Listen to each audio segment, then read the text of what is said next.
The team at Local Waste Services also obviously presents every Friday a little something we call Trash Talk.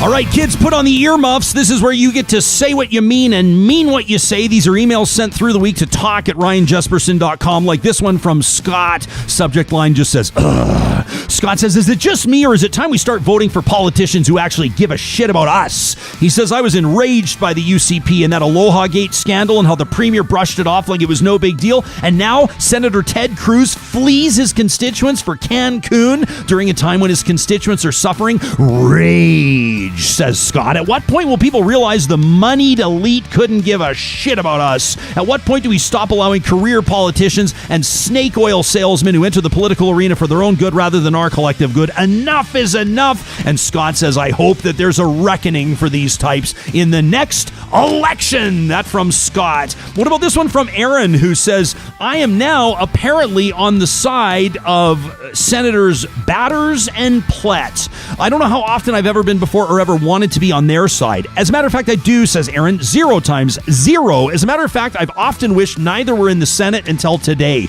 Well, what changed my mind?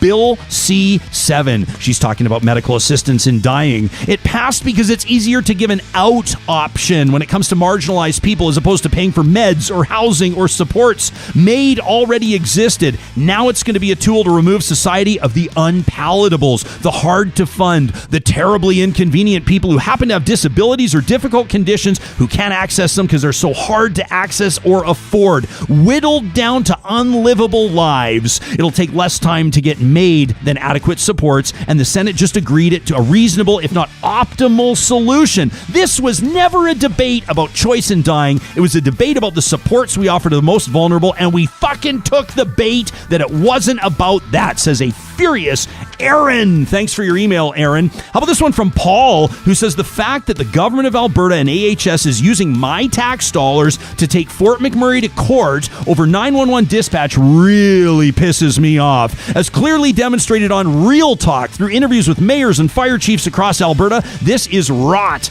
with issues. The government has demonstrated a level of arrogance that could easily compare to Donald Trump's leadership or lack thereof. These clowns have to go. From my perspective, the UCP received a majority government only in response to the NDP's piss-poor leadership early in Rachel Notley's tenure. The only time I voted for the Alberta NDP was in response to punting the PC bullies in 2015. Right now, I'd take the NDP back in a heartbeat. Paul voted UCP in 2019. He says, my next vote will go to a party that promises a positive outlook and a bright future with a serious focus on the environment. A party that thinks beyond oil and gas and pipelines and anti-Alberta campaigns. I will cast my vote to a party that is politically in tune with a green and sustainable Canada. That from Paul. How about this one? Marie, out of all of us this week, might be the angriest. I think Marie might still be fuming, and she sent to this on Tuesday to us. She says, I'm so mad I can hardly speak. Again, kids, earmuffs. Marie says, I'm a proud constituent of Livingston McLeod. Roger Reed is my MLA. He's not listening. He shut down this public accounts committee before it got started. They were going to call the Ministry of Energy